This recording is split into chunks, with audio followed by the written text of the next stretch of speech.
The election is all but over, but the fight is just beginning. Joe Biden will be the next president of the United States, but what's it going to take to move past Trumpism? I'm very excited to be having this conversation about what's next with Dr. Cornel West and Dr. Tricia Rose.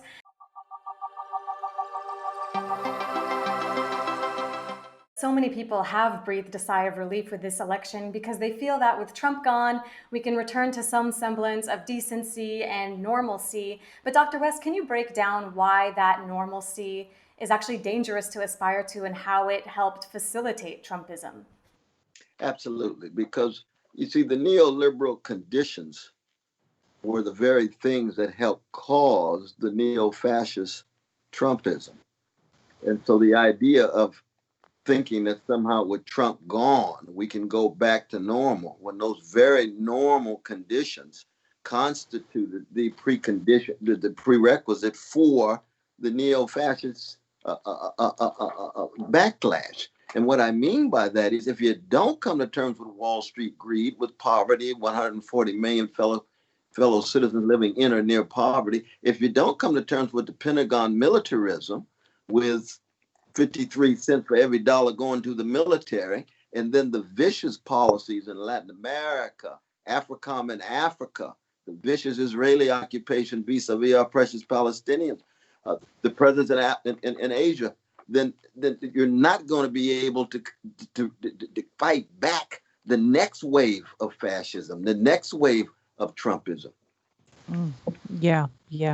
I think that's very important to make that connection and to reinforce that connection, that the things that we understood as normal were the development of the upward consolidation of wealth that's unprecedented in human history, and the gutting of the safety nets of institutions that have been designed to help regular working people just survive, let alone improve their lives on whatever scale they're trying to improve it, whether it's health, income, opportunity, education, and so on. And so the fraying of all those safety nets and the profound consolidation of wealth to a percentage of the 1%, not even the 1%, but even higher than that, is the context that has brought many people to this kind of nationalism, right? This kind of America first, and that we can be great again is not only a racist statement, but it's also a kind of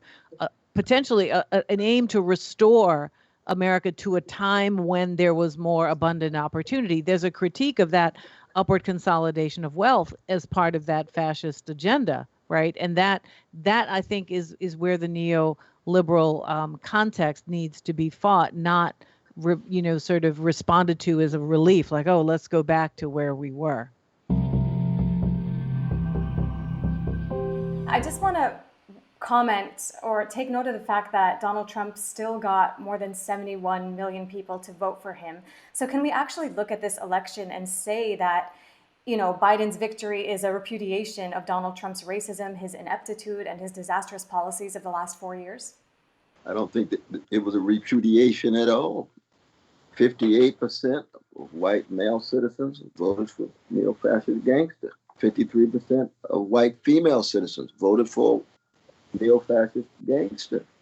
You had 38% of Latinos voted for Trump. 28% of queers voted for Trump. 29% of Jews voted for Trump. No grounds for celebration when you have that kind of support. If it were not for the black vote, fascists would have won. If black people disappeared today, fascism would reign. Not just in the Middle East, not just imperial tentacles in Latin America and other places, but right at home. And even black leadership is still tied to a neoliberal hegemony, but they voted against the neo-fascist gangster.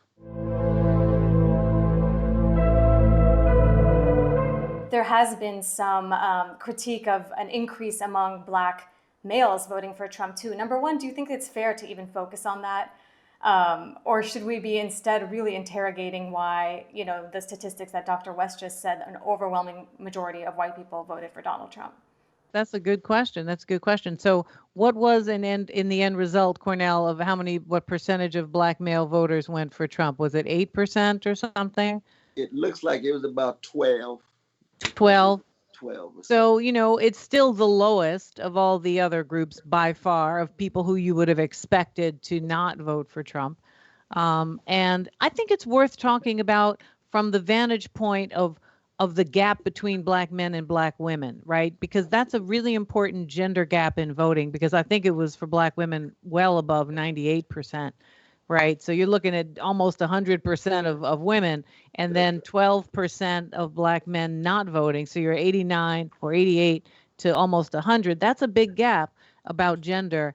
And there is something about a kind of seduction when you're at the bottom of this kind of gangsterism that has really been culturally celebrated through commercial hip hop, which may really create an affinity for some of the portrayal of life that Donald Trump supports, which is he doesn't have to apologize to anybody. He's not beholden to anybody.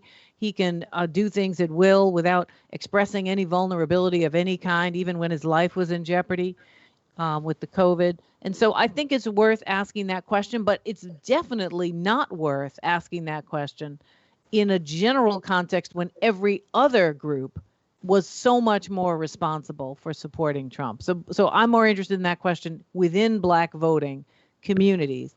But I'm much more interested when you're asking, how did Trump get here? Is that in that number 58 and 53 and 30, third and so on and so forth? That's a lot of support, which we really need to attend to.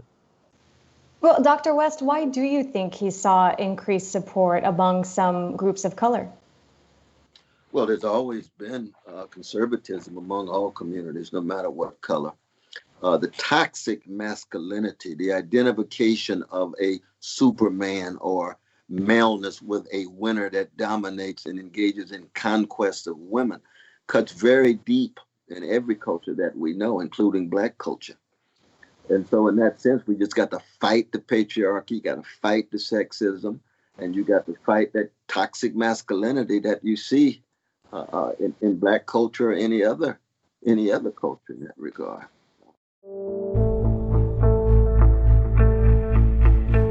I want your thoughts on this brewing battle within the Democratic Party. You have Congress members like House Majority Whip Clyburn who blame defund the police for Democratic losses in Congress. We know he's not alone.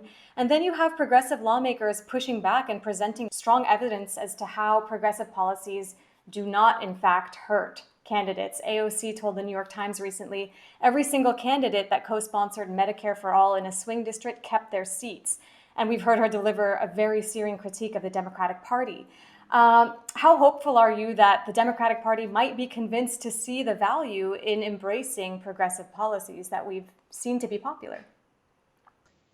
I just don't think the Democratic Party has the capacity to really embrace its progressive wing in a substantive way, which is to say it doesn't have the capacity to treat poor and working people with the dignity that poor and working people deserve.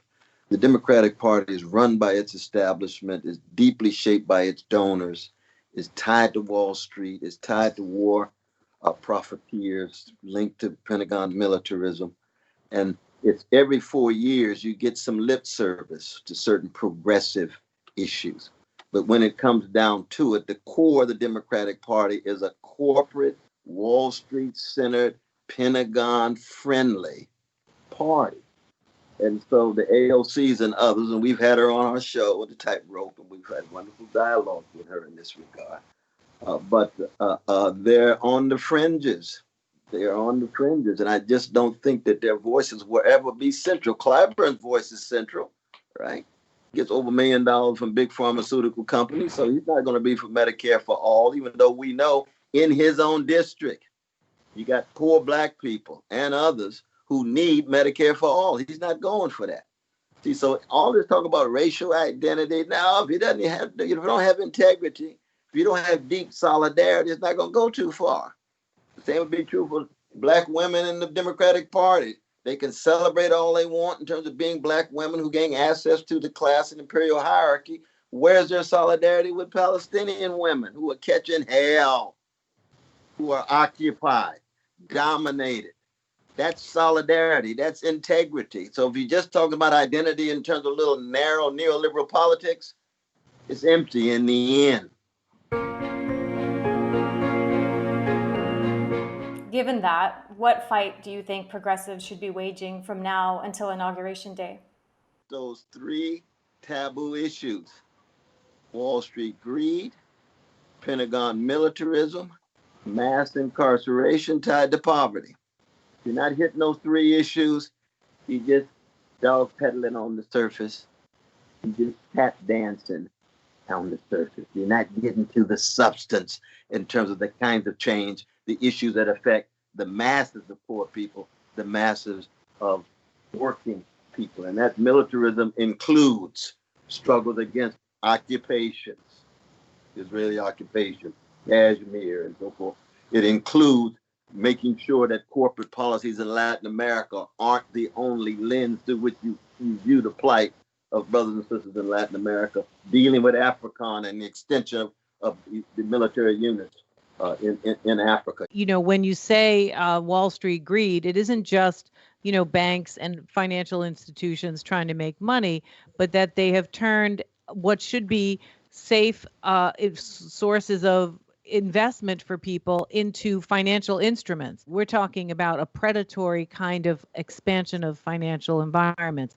And so that is extremely dangerous. And the militarization is in every aspect of life, you know, bringing the global kind of policing and violence home in a domestic way in terms of policing communities, but also, you know, propelling what I'm hoping is a dying kind of masculinity, which is, you know, resolution through conflict, constantly resolution through violence and through power, the execution of raw power.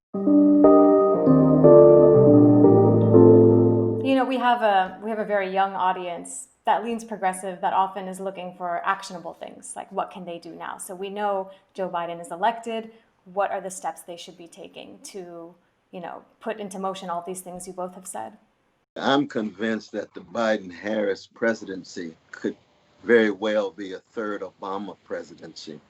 And the last thing we should do is commit the major mistake of not being vigilant in the ways in which that Biden-Harris presidency tapped it to the Wall Street greed and Pentagon militarism and relative silence on mass incarceration. When Obama won twice, too many people went to sleep. We had isolated, lonely voices trying to connect them to the Wall Street greed and the Pentagon militarism. The bombs dropped in Afghanistan. The drones dropped in Somalia and Yemen and so forth. We've got to be vigilant as young people, as not just progressive, but just decent human beings who believe in intellectual integrity and telling the truth and keeping track of the suffering of people, so that we don't get consistent. We have to be consistent. You got too many progressives who hate Trump, but when it comes to Trump-like figures like Netanyahu, they can't say a mumbling word. When it comes to Trump-like figures like Modi, they can hardly say a mumbling word. So we have to be consistent in that way and vigilant. We can't go to sleep because we almost went off a cliff and didn't go off the cliff. We still about to go off the cliff, but that neoliberal going off the cliff takes a different form than the neo-fascist one. And I'm glad we prevented the neo-fascists to stay in the White House, indeed. But we can't go back to sleep at all, not at all, internationally and domestically. So just like in the Obama years, you had Black president, Black attorney general, Black Homeland Security cabinet secretary, but still a Black Lives Matter movement on the ground. It couldn't translate into stopping the police killing young Black folk, male or female. That what under Biden and Harris, you'll get a multiracial neoliberal power that cannot deliver for the Black poor and the Black working class. So you'll see police deployed on behalf of the Biden-Harris administration against Black Lives Matter movement. See, so that all of a sudden now people began to see, oh, we've got these Black professionals in these high places, but they are neoliberals. So they still on Wall Street side. They're still on the police side. They're still on the Pentagon side. And so the issues of class become very, very important here. I think that's going to sharpen. Do you still stand behind what you said earlier this summer, I believe, when you said America is a failed social experiment? Oh, absolutely. as a Christian, if I'm looking at the world through the lens of the least of these are poor people and working people, the system is not delivering for them in any way. It has failed. And people who are celebrating, thinking that the genius of American system now is being reaffirmed simply because we didn't go off a cliff, they don't realize the degree to which the failure is still concrete every day in the lives of precious poor and working people. And that's for people around the world. Our Palestinian brothers and sisters in the West Bank, in Gaza. What does the American empire look to you? It's a failed system because they're not concerned about our dignity. That's the vantage point at which all of us ought to view the world, as persons who are concerned about everyday people.